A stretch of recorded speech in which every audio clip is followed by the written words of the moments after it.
भाजपवाले संविधान मोडीस काढू लागले असा गळा काढत अनेक वर्षापासून रडणारे देशाच्या संसदेतील विरोधी पक्षनेते श्रीमान राहुल गांधी यांनी काल पंतप्रधान निवास यांच्या दारात बसून जो राजकीय ड्रामा केला, तो राजकीय ड्रामा म्हणजे खऱ्या अर्थाने मला एक कितीतरी दिवसापूर्वी चित्रपट अभिनेता गोविंदा यांचं एक गाणं आठवतं.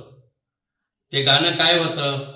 मेरी मर्जी, मैं चाहे यहाँ करूँ, मैं चाहे वहाँ करूँ, मैं चाहे यहाँ जाऊँ, मैं चाहे वहाँ जाऊँ, मेरी मर्जी, अशा प्रकारचं ते गाणं होतं.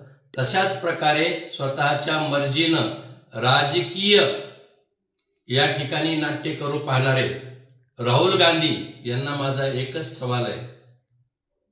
20 दिवसापासून सोनम वांगचुक जंतर मंतर उपोषणाला बसले, तिथं तुम्ही आला नाहीत.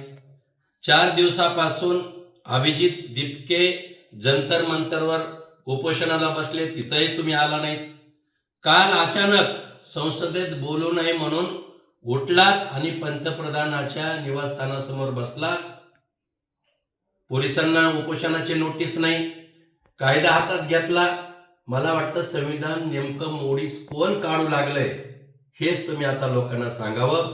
दुसरा सवाल माझा हा आहे की तुम्हाला अभिजित दीपके नावाचा तरुण उपोषण करू लागला, त्याला सारी प्रसिद्धी मिळू लागली, म्हणून त्याचं उपोषण हायजॅक करण्यासाठी तुम्ही खासदारांच्या सोबत त्या ठिकाणी उपोषण केलं आणि ते केवळ तुमचं नाटक होतं. 3 तासाचा ड्रामा केला. विशेष म्हणजे पोलीस जेव्हा तुम्हाला घेऊन जाऊ लागले तेव्हा तुम्ही हसत हसत गाडीत चढू लागला, हे नक्कीच.